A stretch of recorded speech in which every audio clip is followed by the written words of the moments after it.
Lewis Hamilton.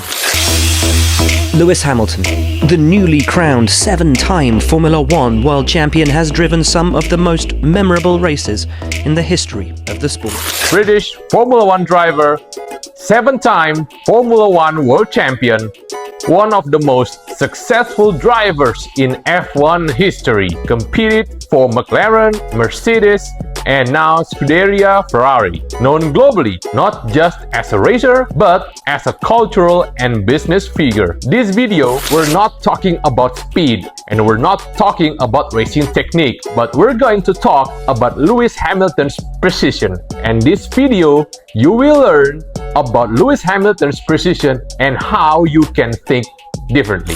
Lewis entered Formula One in 2007 with McLaren. It creates immediate impact how he dominated the hybrid era with Mercedes through consistency and his execution. He maintained elite performance across different cars, regulations, and different teams. He is known for deep technical communication with engineers and his rare ability to stay calm under extreme pressure.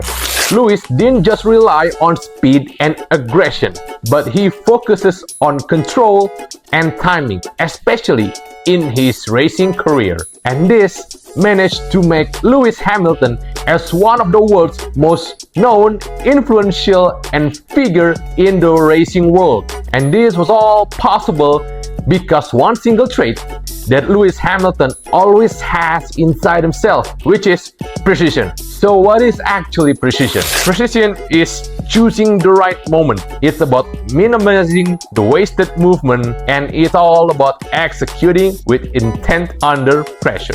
In Formula One, we all know there are several components that we have to understand, which is the first one is braking points. So a braking point is the exact moment a driver transitions from maximum speed to controlled deceleration before a corner. And we have tire management, which is the ability to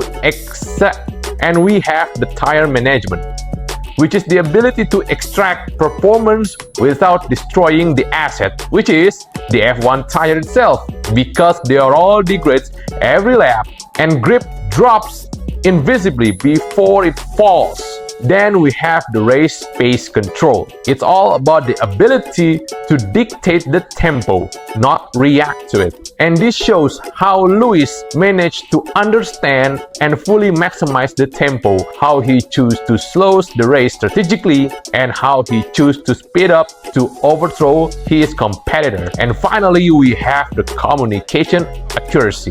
And this is how Lewis Hamilton managed to communicate with all the race engineers clearly, concisely, and without emotion overload. On top of that, Lewis has his career reasons switched very strategically, starting from McLaren to Mercedes.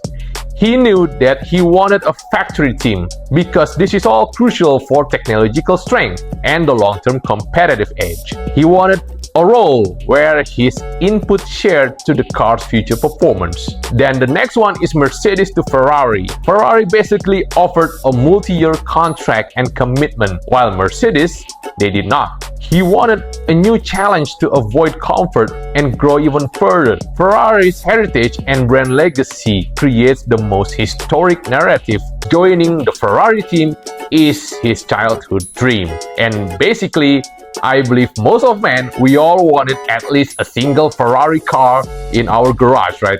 And basically, it's all childhood dream, and he managed to get it. And it was all possible because Lewis knew the precise moment when he has to act. That precision that he knew, he just not going faster, but he needs to move better.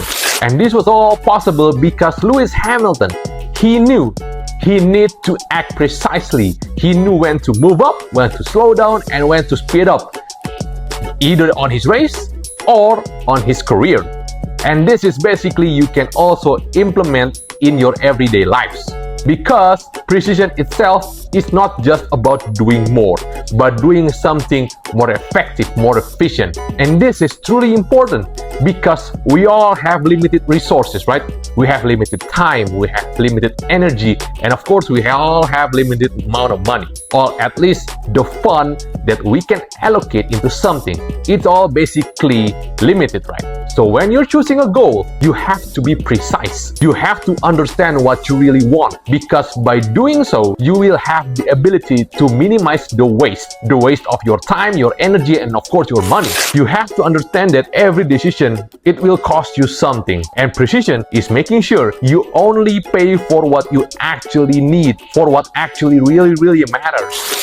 And precision is basically something repeatable, something that you do it daily. You have to understand when to stop, when to slow down, and when to speed up. And you can literally implement this every single day, in every time you choose to make a decision, whether it's in your business, in your life, and in your career. You need to understand when to slow down and when you have to speed up, or something isn't actually aligning, something that doesn't really add up the way that you want it for your goals, for your vision. Then you have to stop, or at least for a moment, to look around, make sure that it is all okay, or actually it's not. So you have to pivot. And every time you have to make a decision, it has to be precise, or at least as precise as possible, because you want to minimize the waste. And by doing so, you will have the ability to minimize your regret. And even if you choose something, it's not going according to your plan, but you will miss only in a minimum fraction of it, because you're choosing precision every single time. And by becoming a person of precision, you actually don't really need to be a great F1 driver. You don't need to be a top-tier athlete. You can always be yourself in whatever you do it. In order to become a person of precision, you actually don't really need to be a great F1 driver. You don't need to be a top athlete. You can always be yourself, but make sure each step that you take, each moment you decide something, make sure it is as precise as possible, as close as possible to your goals. Just like Lewis Hamilton, when he chose to move up, when he chose to move his team, each from every single different teams and different engineer, different tracks, different cars, he knew he had to be precise to his goal. And if you choose to apply this in your everyday life, trust me, you will become a much more efficient person, fast moving and more precise to your goals and to your expectation. So that is all that we can talk about precision today. And if there's anything that you want to discuss, any kind of individual that you'd like to discuss, please feel free to comment below, and I'll see you guys in the next episode.